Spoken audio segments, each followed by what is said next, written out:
고난주간 둘째 날 오전에 예수님은 입만 무성하고 열매는 하나도 없는 무화과 나무를 저주해서 마르게 했습니다. 이제 그 일 후에 성전에 들어가서 가르쳤는데 바로 대제사장과 장로들이 나와서 예수님께 두 가지 질문을 던졌습니다. 첫 번째는 무슨 권세로 이런 일을 하느냐고 그랬습니다. 여기서 이런 일은 성전에서 가르치는 일입니다. 무슨 권세란 것은 권세의 내용과 권세의 범위를 종류를 묻는 것입니다. 두 번째로는 누가 이 권세를 주었느냐고 그랬습니다. 권세의 출처와 근거를 묻는 것입니다. 그런데 유대 어법상 중요한 내용을 강조할 때에는 거의 유사한 표현을 반복합니다. 결국 이 두 질문은 사실상 같은 의미인데 한마디로 내가 이곳에서 가르칠 자격이 없지 않느냐라고 따진 것입니다.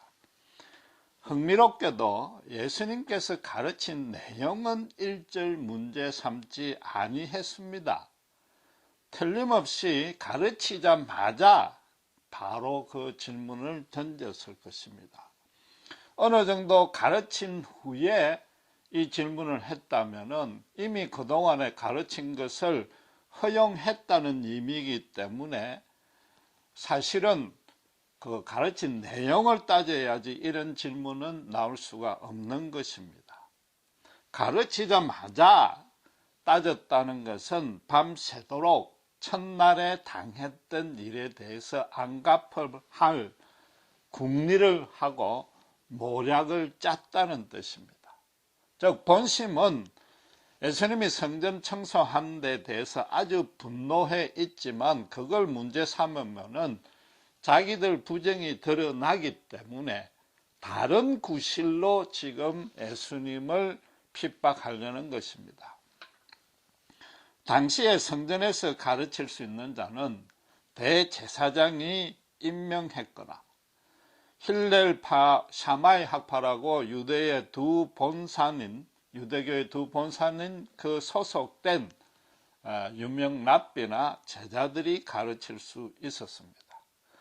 요즘으로 따지면은 주류 신학교를 졸업하고 전도사 훈련을 마치고 교단에서 목사 안수 받은 자라야 설교할 수 있다는 뜻입니다. 예수님은 그런 백그라운드가 전혀 없었습니다. 나사렛 출신의 변방인 갈릴리 지역에서 주로 활동했습니다. 유대교의 기존 공인된 어떤 종교 체계와는 아무런 연관이 없었던 것입니다. 혹시라도 그들이 예수님이 정말로 메시아인지 혹은 하나님께 소명을 받은 선지자인지 궁금했기 때문에 알아보려고 그런 질문을 했다고 해석할 이유와 근거는 없습니다.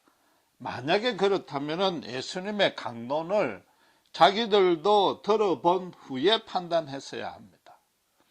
침례 요한이 제자들을 보내서 예수님께 오실 거이가 당신이니까 우리가 다른 일을 기다려야 합니까? 라고 물었을 때 예수님은 듣고 보는 것을 그대로 가서 전해라고 대답했습니다. 그동안에 이 산헤드린에서는 이단 조사관을 파견해서 예수님이 사역하는 것과 가르치는 것에 대해서 소상하게 조사하고 보고받았습니다.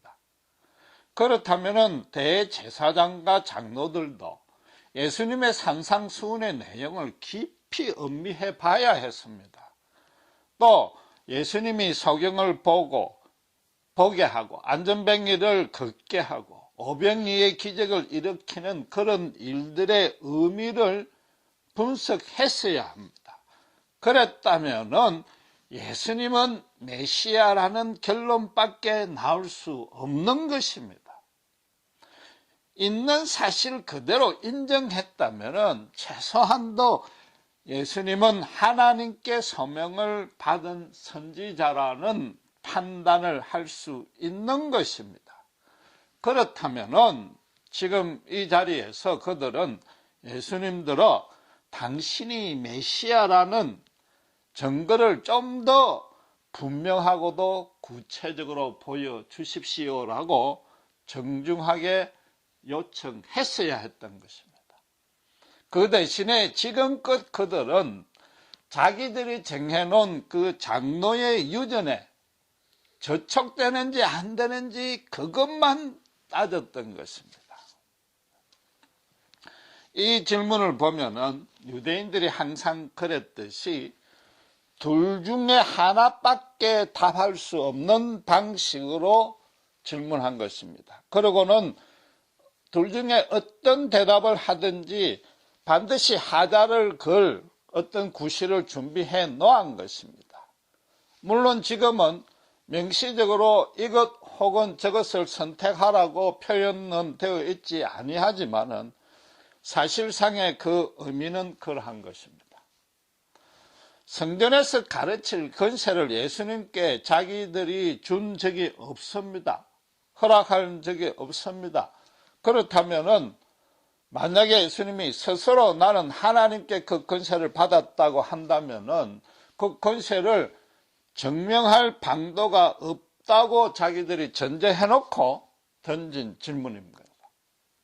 그런데 이런 방식의 유대인들의 질문은 그 자체로 자가당착적인 모순이 있는 것입니다. 선택되는 두 옵션이 항상 정반대의 의미를 가졌습니다.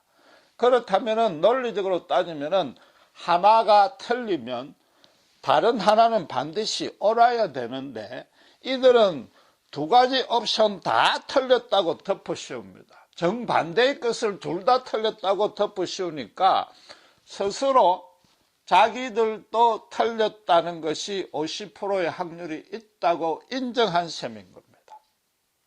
그걸 모르는 거죠. 어쨌든 그런 말도 안 되는 질문에 대해서, 모순된 질문에 대해서 예수님이 대처했던 방식은 항상 두 가지 중에 하나입니다. 첫째는 그 두 가지 옵션을 대답하지 아니하고 전혀 예상치 못한 답변을 했습니다. 가늠한 여인을 데리고 와서 돌로 쳐야 합니까? 용서해야 합니까? 하니까 그 대답은 않고 너희 중에 죄 없는 자 먼저 돌을 들어 쳐라고 그랬습니다. 두 대답은 어떤 대답이라도 틀렸다고 반발할 참인데 예수님이 제3의 대답을 했다는 자체는 이미 그들은 틀렸고 예수님만이 옳다는 것이 입증되는 것입니다. 두 번째 방식은 그들의 질문을 똑같이 거꾸로 그들에게 반문해서 그들대로 답변해보라고 요구하는 것입니다. 가이사에게 세금을 바치는 게 옳습니까? 그렇습니까? 했을 때 예수님이 가이사의 것은 가이사에게 바치고 하나님 것은 하나님에게 바쳐라. 너희가 판단하면 될 것 아니냐라고 한 것입니다. 그러니까 자기들이 파놓은 함정에 자기들로 빠지게 했는데 오늘 본문의 경우에는 두 번째 방식으로 예수님이 대답한 것입니다. 즉 너희는 침례 요한에 대해서 어떻게 생각하느냐? 그도 사람들을 가르쳤지 않느냐? 그런데 너희가 라이센스를 준 적이 있느냐? 아니면 하늘에서 온 것 아니냐? 라고 반문한 것입니다. 유대인들은 하나님의 이름을 직접 거명하면 신성모독으로 간주했기 때문에 하늘이란 것은 하느님입니다. 그래서 예수님도 유대인인지라 그런 간섭에 익숙했을 뿐 아니라 어떻게 하든지 지금 말꼬리를 잡으려는 그들의 내심을 꿰뚫어 본 것입니다. 그래서 아직까지는 하나님이 내 아버지라고는 선포하지 아니한 것입니다. 여러분, 침례 요한이 어떤 사람입니까? 정식 랍비학교 출신이 아니었습니다. 그도 대제사장이 임명한 적이 없습니다. 그럼에도 도덕적, 종교적 죄를 해결하라고 메시지를 주었고 많은 이에게 침례를 베풀었습니다. 무엇보다도 헤롯 안티바스의 부정한 결혼을 질책하다가 참수형을 당했습니다. 헤롯은 이두메 족속으로 로마 제국의 꼭두각시 왕이니까 유대 대중은 물론 그 유대 정치 종교 지도자들이 극도로 싫어했습니다. 말하자면 침례 요한은 온 민족을 대표해서 헤롯에게 항거한 셈이기 때문에 사람들로부터 의인이자 선지자로 인정받고 존경받았던 것입니다. 요한은 지금 예수님의 뜻은 가르쳤을 뿐만 아니라 죄를 씻는 침례까지 주었는데, 그럼 그 권세는 과연 누가 주었는가? 대답해보라. 지금 그런 겁니다. 예수님의 이 대답과 반문은 항상 그랬듯이 지금 너무나도 예리합니다. 상대의 심령의 가장 깊숙한 곳을 꿰뚫어 보았을 뿐만 아니라 단순히 그 본심을 알아맞힌 정도를 넘어서 그 본심 뒤에 있는 음흉하고 치사한 동기와 이유와 근원까지 생생하게 지금 드러나게 한 것입니다. 만약에 그들이 침례 요한의 권세가 사람부터라고 대답했다면 분명히 자기들이 허가증을 준 적이 없단 말입니다. 그냥 대중들이 따르니까 묵인해 준 것입니다. 그래서 26절에 보면은 모든 사람이 요한을 선지자로 여겼기 때문에 그냥 방관한 것입니다. 모세율법의 수호자라고 자처하는 자들이 죄를 씻는 중보적인 침례는 메시아만이 줄 수가 있고 아론 가문만이 맡을 수 있는 대제사장도 감히 줄 수 없다고 당시에 여겼습니다. 그런데 지금 침례 요한이 그래 했단 말이에요. 결국 자기들이 라이센스를 주었던 묵인했던지 간에 어느 경우가 되었던지 간에 사람들 눈치만 본 것이죠. 자기들에게 맡겨준 하나님의 직무는 유기한 것이요 하나님을 우습게 한 셈이 된단 말이에요. 지금 종교적인 절차의 문제가 아니라 예수님의 뜻은 이겁니다. 그럼 좋단 말이지. 내가 지금 가르침을 주고 있는 이 사람들에게 너희가 한번 물어봐라. 사람들을 인정하니까 묵인했다면은 이 사람들이 나의 가르침을 계속 받고 싶다면은 나에게도 묵인해 줘야 될 것 아니냐? 그래야 침례 요한에게 한번 했던 전례, 판례가 공정하다는 것이 입증되지 않느냐는 겁니다. 예수님과 침례 요한은 공교롭게도 인척관계였고 무엇보다도 회개하라 천국이 가까웠느냐라는 동일한 메시지를 선포했습니다. 유일한 차이는 예수님은 성전에서 그랬고 지금 요한은 강야에서 그랬습니다. 이게 단순히 장소의 문제가 아닌 것입니다. 침례 요한은 심지어 죄를 회개하는 침례까지 주었지만은 결국 죄를 회개하라고 했기 때문에 사람들은 성전에 가서 속죄제를 드려야 됩니다. 그러면 제사장들로 봐서는 자기들 이해관계와 상충하지 않냐고 오히려 도움을 주는 편입니다. 예수님도 갈릴리 쪽에서 사역할 때에 문둥병자를 고쳐주고는 대제사장에게 가서 결례를 하라고 그랬단 말이에요. 그때는 이들이 예수님을 가만 놔 두었단 말입니다. 그러다가 어제 성전에서 장사치를 다 쫓아내니까 이 수입이 준단 말이에요. 그러니까 이것도 아니고 저것도 아니고 치사하게 라이센스 문제를 끄집어낸 겁니다. 이 얼마나 치사함의 극치냐 말이죠. 그 반대로 만약에 그들이 침례 요한이 가진 권세가 하늘로부터 왔다고 대답한다면 이 15절에 보듯이 예수님이 왜 믿지 않았느냐고 반발할까 걱정했다고 그랬습니다. 그게 무슨 뜻입니까? 예수님이 자기들 들어 왜 너희는 회개치 않느냐? 왜 요한에게 가서 침례받지 아니했느냐? 그걸 따진다는 뜻은 아닌 것입니다. 침례 요한의 메시지의 핵심이 뭡니까? 죄를 회개하라는 것이었는데 단순히 도덕적인 죄를 회개하는 것이 아니라 이제 곧 오실 메시아를 준비하기 위해서 성결해지라. 그걸 선포한 겁니다. 그러다가 조금 있다 예수님이 오시자 바로 저분이 메시아라고 선포했단 말이에요.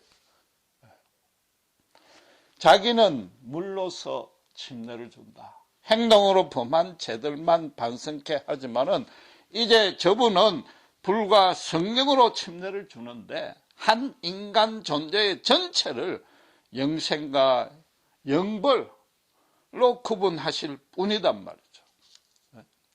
그런 사람이라는 거죠. 마태복음 3장 11절에 오실 그의 예수님은 키를 들고 자기의 타작마당을 정하게 하셔서 알곡은 모아서 곡간에 들이고 쭉쟁이는 꺼지지 아니하는 불에 태울 그분이다 라고 선포한 것입니다. 그런데 놀랍게도 산헤드린에서는 침례 요한에게도 이단 조사관을 파견했습니다. 요한복음 1장 19절을 보면은 제사장과 레위인들이 요한에게 와서 내가 누구냐? 엘리야냐? 그랬습니다. 말라기 3장 1절에 예언된 대로 메시아가 오시기 전에 그걸 오신다고 가르치는 메신저냐? 아니면 그 선지자냐? 물었습니다. 신명기 18장 15절에 오신 이는 모세 같은 선지자라고 그랬는데 바로 그 선지자냐고 따졌습니다. 그러니까 요한이 둘 다 아니다 그러니까 그들이 또 뭐라 했는가 하면 요한복음 1장 25절에 그럼 너는 무슨 권세로 침례를 주느냐 그랬단 말이에요. 침례는 메시아만 줄 수 있는데 왜 네가 주느냐 그러니까 요한이 나는 구원의 침례를 주는 게 아니다. 그냥 물 침례를 주는 것이다. 구원을 예비시키는 침례를 주는 것뿐이다. 내 뒤에 오시는 이가 불과 성령으로 침례를 주신다. 그분이 진짜 메시아인데 바로 저분을 보라. 세상 죄를 지고 가는 어린 양이다. 나는 단지 그가 하나님의 아들이심을 증거하는 일만 할 뿐이라고 이단 조사관에게 말하고 요한복음 1장 24절에는 그들 앞에서 예수님이 메시아라고 그는 선포한 것입니다. 그러고 나서는 요한은 이제부터는 그가 흥하고 나는 망할 것이며 라고 이야기했고 실제로 예수님이 본격적으로 사역을 시작하자 자기 소명을 다한 것으로 여기고 일종의 은퇴를 했습니다. 심지어 자기 제자들마저 예수님을 따라가도록 허락한 것입니다. 지금 이들 들어 침례 요한의 권세가 하늘로 붙었냐라고 물었는데 만약에 그걸 그렇다고 대답하면은 예수가 메시아라는 걸 인정해야 되는 결과인 겁니다. 반드시 그게 될 수밖에 없으니까 이들이 그냥 완전히 진퇴양난에 빠져버렸습니다. 그래서 27절에 결국 뭐라 했습니까? 우리는 알지 못한다. 참으로 궁색한 답변을 한 것입니다. 자기들이 파놓은 함정에 자기들이 걸린 것입니다. 당시에 유대인들 가운데 어느 누구라도 도덕적이고 종교적이고 하나님에 관해서 의문사항이 생기면 누구한테 찾아갑니까? 대제사장과 그들에게서 권세를 받은 랍비에게 물을 수밖에 없습니다. 유대 전체의 모든 영적인 문제를 최종적으로 판단을 할 책임이 있는 자가 스스로 직무유기를 한 것입니다. 예컨대 요즘 치면 교단장이 나는 교단 총회장 못하겠다고 그 자리에서 물러선 것이단 말이죠. 대제사장이 어떤 사람입니까? 죄인을 중보하는 그것을 상징하는 대속죄제를 주도합니다. 크고 작은 죄에 대한 결례와 속죄제를 대제사장이 맡아서 해줍니다. 거기다가 사람을 가실로 살인한 자가 도피성으로 피난하면은 대제사장이 살아있을 동안 그 안에서 그 사람의 생명도 보존이 되고 그 후에 구원이 됩니다. 자기 생명을 다른 죄인의 아무리 가실치사를 했지만은 생명과 연계시키는 그런 막중한 소명을 지고 있는 자가 대제사장입니다. 요컨대 이 대제사장의 직무 자체는 메시아를 예표하는 겁니다. 상징하는 겁니다. 그런데 지금 정작 눈앞에 메시아가 서 있는데 전혀 알아보지 못하고 알아볼 생각도 하지 아니하고 오히려 살인할 모의를 하고 있고 기껏 자기 주머니에 들어오는 돈 걱정하고 있단 말이에요. 너무나 비겁하다 못해 하나님 보시기에 웃음이 나오는 유치한 말장난을 하고 있는 것입니다. 당시에 유대의 최고 지성이요 도덕성이요 영성을 갖춘 자가 그들이 밤새도록 모의한 결과가 기껏 이 정도단 말이죠. 대신에 그들에게서 상담하고 가르침을 받는 대중들은 예수님뿐만 아니라 침례 요한마저도 그 권세가 하늘로서 온 것인지 알고 있었단 말이죠. 결국은 그들의 영적 수준이 일반 무리보다 더 낮다는 것을 스스로 시인한 겁니다. 대제사장은 그들을 가르칠 자격도 없고 성전에서 누가 가르쳐야 되는지 권세를 나눠줄 자격조차도 없어진 겁니다. 이 사건이 예수님께서 유대인들의 코를 납작하게 만든 것으로만 알고 그쳐선 안 됩니다. 이 사건은 예수님과 예수님을 예표하는 대제사장이 최초로 공개적으로 직접 충돌한 사건입니다. 첫날은 물론 그들이 상면했지만 성전 청소 때문에 우발적으로 만났다가 예수님이 시편으로 인용하니까 아무 대꾸도 못하고 1차적으로 물러갔습니다. 그러나 지금은 밤새도록 모의했습니다. 그래서 자기들 권위를 가지고 예수님을 제압할 목적을 가지고 말하자면 작심하고 어떤 논쟁으로 이끌려고 질문을 한 것입니다. 그리고 대제사장이 직접 예수님에게 질문을 던진 겁니다. 그러니까 본인은 정확히 몰랐을지라도 이 사건의 의미는 이 땅에서 최고로 영적인 권위를 가진 최고 권위자가 하나님의 권위에 도전한 것입니다. 하나님의 본체에 대든 것입니다. 하나님들은 하나님의 자격증을 보여보라고 요구한 것입니다. 예수님에게 덮어 씌우려고 했던 신성모독죄를 스스로 지금 얼마나 크게 범하고 있는지 자기들은 전혀 눈치도 못 채고 있었던 겁니다. 인간 중에 그것도 하나님을 당시로서 제일 잘 알고 믿고 따르는 이가 그랬단 말이에요. 이게 결코 우스운 일이 아닌 것입니다. 대제사장이 그랬다면 우리는 더더욱 그럴 수 있는 것입니다. 오늘날도 똑같습니다. 제가 불신자 시절에 전도를 받았을 때 하나님을 내 눈앞에 보여봐라. 그때 내가 믿겠다고 그랬습니다. 하나님이 있는지 없는지 증명도 안 되는데 어떻게 믿으란 말이냐라고 전도자에게 제가 따졌습니다. 무슨 뜻입니까? 하나님 라이센스 보여봐라. 이 뜻입니다. 인간이 감히 두려워서도 할 수 없는 질문을 겁도 없이 제가 했는데 그때 제가 정말로 하나님이 살아계신지 안 계신지 진심으로 알아보고 싶은 마음이나 호기심이나 관심이나 겸손은 그냥 아무것도 없고 엄밀히 따지면 하나님이 있다는 것을 증명할 수 없다는 사실을 제가 알고 있었기 때문에 그 논쟁에서 나는 이겨서 저 사람 예수제의 참피 주겠다고 덤비던 것입니다. 바로 그런 것입니다. 똑같은 일인 것입니다. 불신자들은 그럴 수 있습니다. 문제는 이미 교회에 열심히 출석하고 있는 교인 중에 그런 사람들이 얼마든지 많습니다. 예수님의 권세가 사람에게 쓴지 하늘에게 쓴지 분간을 못하고 있습니다. 그 하늘에 썼다는 의미가 뭔지 모르고 그 의미가 나 자신에게 미치는 은혜와 권능이 얼마나 풍성한지 모릅니다.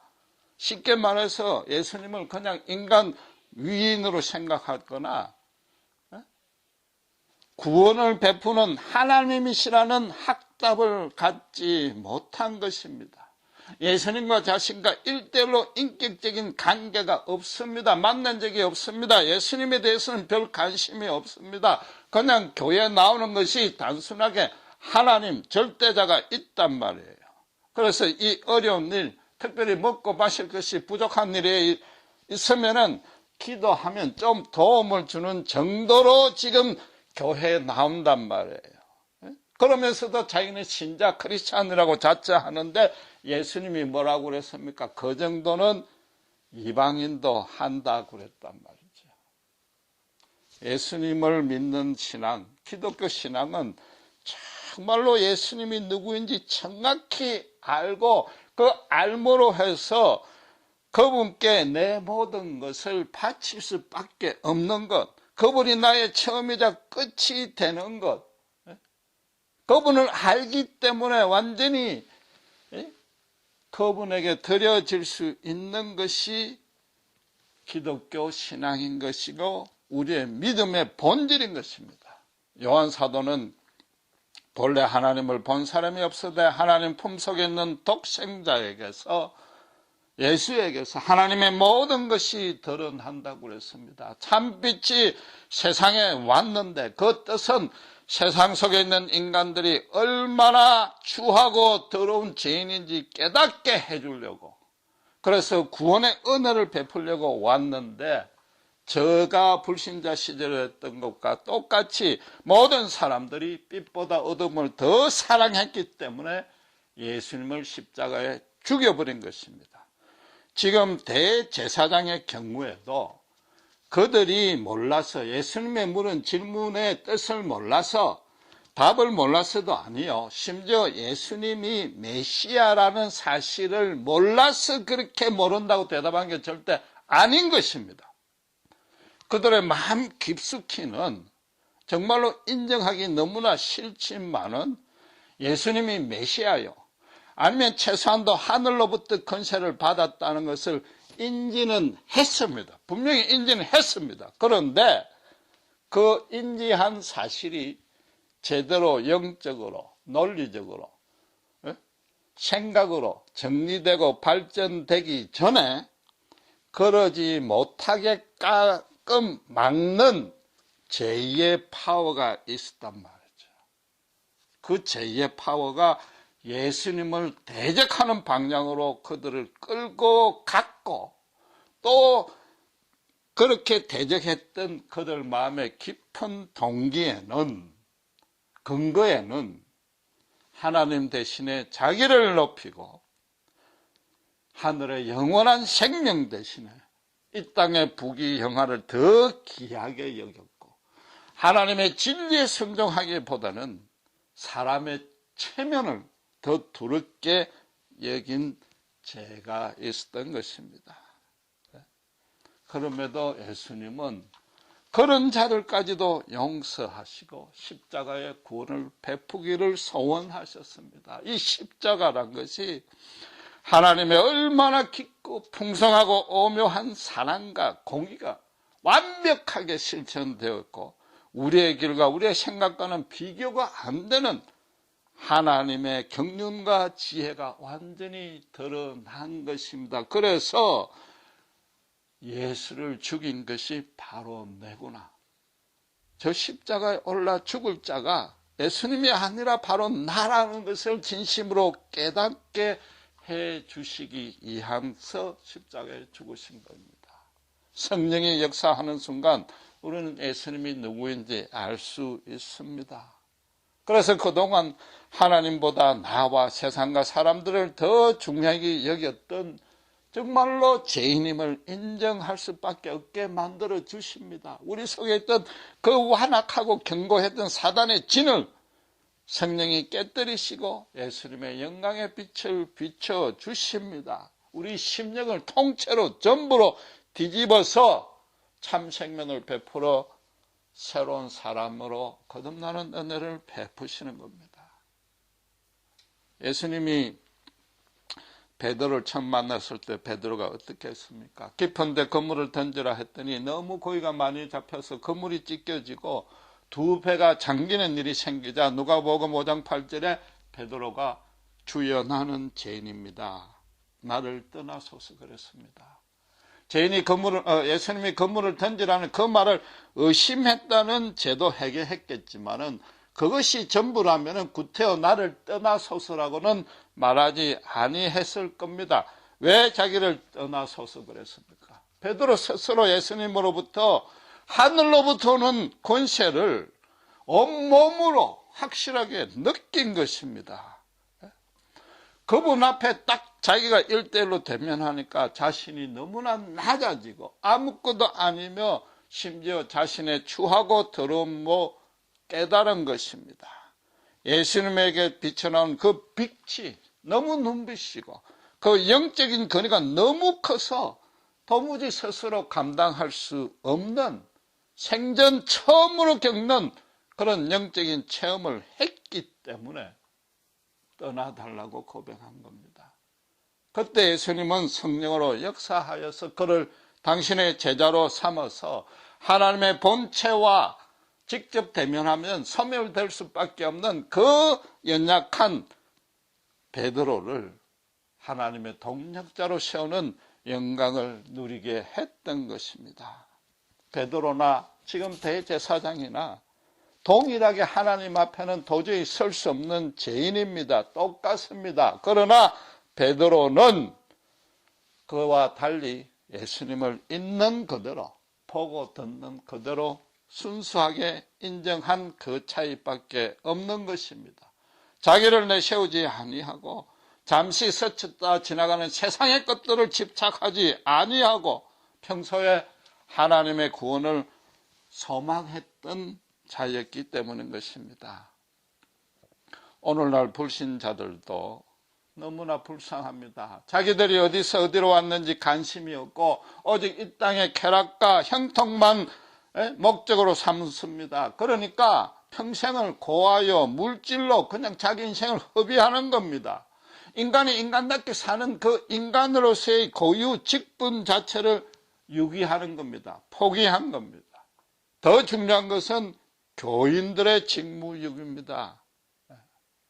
예수님의 권세의 근거를 어딘지 정답을 모르는 자들이 너무 많습니다.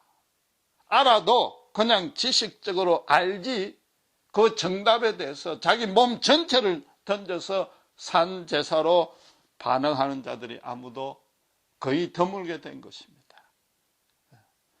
예수님의 그 빛은 그 하늘로부터 오는 권세는 막을 것은 이 세상에 단 하나도 없습니다. 비록 지금은 성육신 하신 베드로가 만났던 그 모습은 볼 수 없지만은 오히려 지금은 그때보다도 더 주님을 온전하고도 깊고도 풍성하게 알 수 있는 살아 역사하는 성령 말씀이 있습니다.